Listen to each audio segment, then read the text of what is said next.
Chishti network. आजकल तो लोग आईपीएल देख रहे हैं 11-11 बजे।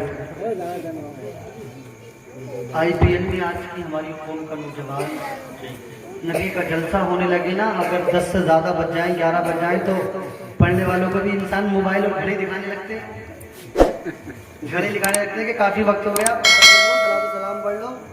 मगर आईपीएल न एक ओवर छोड़ेगा न एक बॉल देखेगा, चाहे 12:30 बज जाए देखेगा पूरा ही। और मैंने आपसे कहा अमल का दारोमदार नियत पर होता है। हमने अपने नियत आईपीएल देखने की बना ली। अगर हम अपनी नियत नबी के जलसे में जाकर नबी के जिक्र को सुनने की बना ले तो कसम खुदा की दुनिया भी कामयाब हो जाए, आखिरत। नियत होती है नियत। चोर भी होता है, चौकीदार भी होता है, काम दोनों का रात को जगना होता है। चोर भी चौकीदार भी काम दोनों का जगना है। चौकीदार बेचारा अपनी ड्यूटी देता है, चोर भी अपनी ड्यूटी देता है, वो दूसरी देता है, मगर काम दोनों की अलग अलग है, नियत दोनों की अलग अलग है। तो एक का पैसा हराम हो गया और एक का नियत। एक की नियत है मैं चौकीदारी पे बैठा हूँ, हिफाजत कर रहा हूँ दूसरे की, और एक तो डाका डालने में लगा पड़ा है। तो ये नियत थी, नियत बदली तो हालांकि काम एक था मगर नियत के ऊपर दारोमदार है। आप नियत बना ले, कोई बात नहीं। अगर टांगों में दर्द हो रहा है तो घूमने फिरने दे और जबरदस्ती भी ना बैठाए। कभी किसी को क्या पता कोई परेशानी हो, है नहीं, तो उससे फारिग होकर आ जाएंगे। उम्मीद है हजरात मोहतरम, हम आका हुसैन का जिक्र करने के लिए यहाँ पर बैठे हैं, हम अपने नबी का जिक्र करने के लिए यहाँ पर बैठे हैं। वो हमारा नबी जो सारे नबियों का सरदार, वो आमिना का लाल जो सारे नबियों का सरदार है, वो नबी, उसी नबी का वो शहर मदीना, मदीना मुनव्वरा, जिस मदीना मुनव्वरा में जाने के लिए हर एक मुसलमान के दिल के अंदर एक बेताबी होती है कि काश मैं भी नबी के रोज़े का जाकर दीदार करूं, काश मैं भी नबी के गुंबद खजरा का जाकर के दीदार करूं, काश मैं भी खाना काबे का जाकर के तवाफ करूं। हर मुसलमान के दिल में ये तमन्ना होती है। उसी मदीना मुनव्वरा के अंदर दो गुलाम एक ऊँटनी पे सफर कर रहे हैं। जी समझना मेरी बात। एक ऊँटनी है, दो सवार हैं, मदीने की सरजमीन है, दोनों आपस में लड़ते जा रहे हैं। एक कह रहा है ऊँटनी मेरी है और दूसरा कह रहा है ऊँटनी मेरी है। दोनों लड़ते जा रहे हैं। अब फैसला कौन करे? दोनों तो अपनी अपनी बता रहे। अब चलते रहे, जैसे ये मोड़ से मुड़े, इन्हें सामने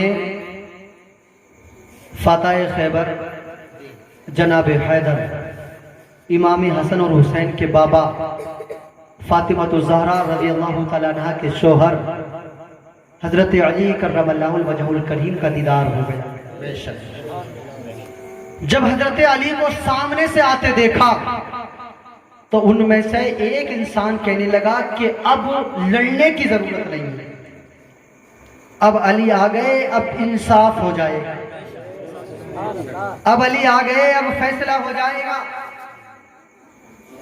जैसे ही अली करीब आए, दोनों कहने लगे अली आज हमारा फैसला कर दे। हजरत अली ने इरशाद फरमाया कैसा फैसला? कहने लगे, दोनों कहने लगे ये ऊँटनी मेरी है, वो भी कहने लगा ये ऊँटनी मेरी है। हजरत मोहतरम हजरत अली ने दोनों के सवालों को सुन लिया। दोनों कह रहे हैं मेरी ऊँटनी है, दोनों कह रहे हैं मेरी ऊँटनी है, मगर हजरत अली ने इरशाद फरमाया कि आपने उन दोनों के चेहरे को देखा तो क्या देखा कि उनके चेहरे पर नबी की सुन्नत यानी दाढ़ी मुबारक सजी हुई है। आपने दाढ़ी से अंदाजा लगा लिया दोनों मुसलमान, समझ रहे हैं आप? दाढ़ी से अंदाजा लगा लिया कि दोनों मुसलमान हैं, दोनों मेरे नबी का कलमा पढ़ने वाले हैं, दोनों अपनी इस ऊँटनी को अपनी अपनी बता रहे हैं। हजरत अली ने इरशाद फरमाया मुझे मालूम है कि ये ऊँटनी किसकी है, मुझे ये मालूम है तुम में झूठा दोनों में कौन सा है। एक ऊँटनी है, जाहिर बात है एक की होगी, मुझे मालूम है किसकी ऊँटनी है, मगर मैं तुम्हें इसका जवाब नहीं दूंगा, मैं तुम्हें इसका पता नहीं बताऊंगा, मगर मुझे आपके इस किरदार से, मुझे आपकी इस बात से बहुत ज्यादा तकलीफ हुई है। कहने लगे किस बात से? तो हजरत अली ने इरशाद फरमाया, इस बात से कि तुमने चेहरे पे तो सुन्नत रसूल को सजा रखा है, तुमने चेहरे पर तो दाढ़ी को सजा रखा है, मगर अफसोस की बात यह है कि एक ऊँटनी के लिए तुम झूठ बोलने में लगे पड़े हो। नबी का कलमे का तुम्हें कोई, यानी नबी का कलमा पढ़ने का तुम्हें कोई पास नहीं, नबी का कलमा पढ़ने का तुम्हें कोई अदब और एहतराम ही नहीं है। कलमा पढ़ लिया है, दाढ़ी भी तुमने सजा ली है, और अब भी झूठ बोलना तुमने नहीं छोड़ा। हजरत अली ने कहा कि मुझे तुम्हारे इस किरदार से बड़ी तकलीफ हुई। अब जरा बताओ, क्या अब भी कोई अली का चाहने वाला, अब भी अहले बैत से प्यार करने वाला मुसलमान दाढ़ी रखकर अगर शराब के अड्डे पे जाकर लाइन में खड़ा होता होगा तो क्या अली के दिल को तकलीफ नहीं होती होगी? आज मुसलमानों हमारा ये हाल है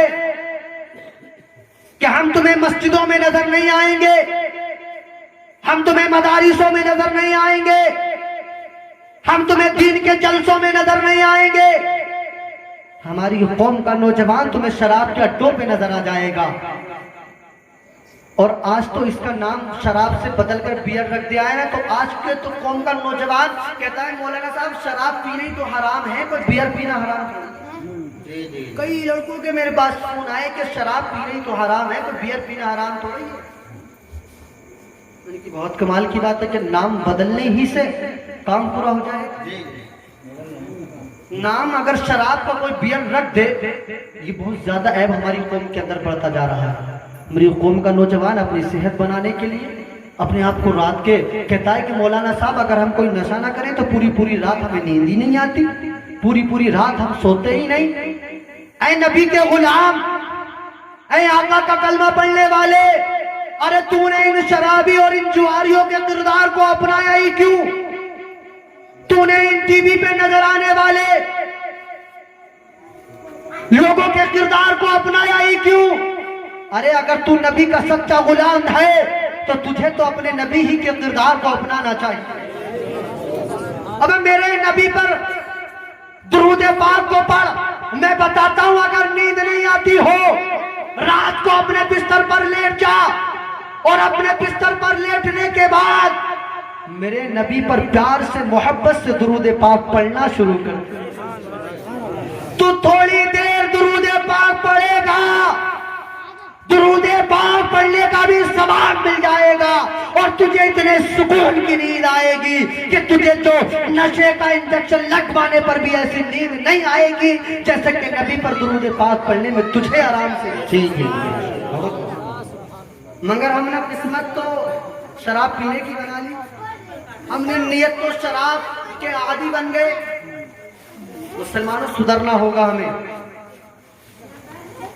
ऐसा नहीं हो सकता अगर हमारा ईमान आज भी सलामत होता, अगर हमारा किरदार आज भी किरदार होता, अगर हमारा अखलाक आज भी अपने असलाफ का इखलाक की तरह होता, अगर हमारा किरदार आज भी अपने बुजुर्गों के किरदार की तरह होता, तो कसम खुदा की वो दिन दूर नहीं था कि जब सरकार गरीब नवाज हिंदुस्तान की सरजमीन पे आए थे तो ऐसे वक्त में आए थे जहां हिंदुस्तान में कोई कलमा पढ़ने वाला ना था, जहां कोई नबी का नाम लेने वाला ना था, जहां कोई खुदा की इबादत करने वाला ना था।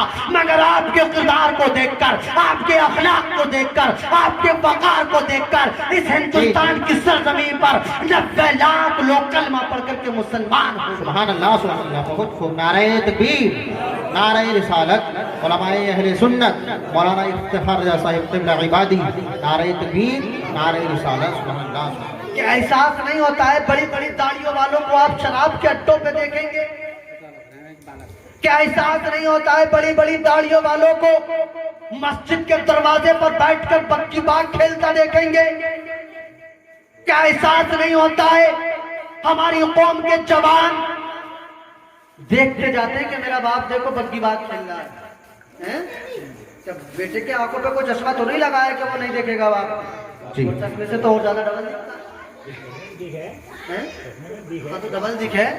तो क्या बाप बेटे को नहीं दिखेगा मेरा बाप दाढ़ी रखने के बाद, सारे काम करने के बाद, या बगैर दाढ़ी वाला मुसलमान तो है ना, तो बेटे को नहीं दिखेगा मेरा बाप शराब के अड्डे पे है, मेरा बाप मेरे सामने बक्की बाग खेल रहा है।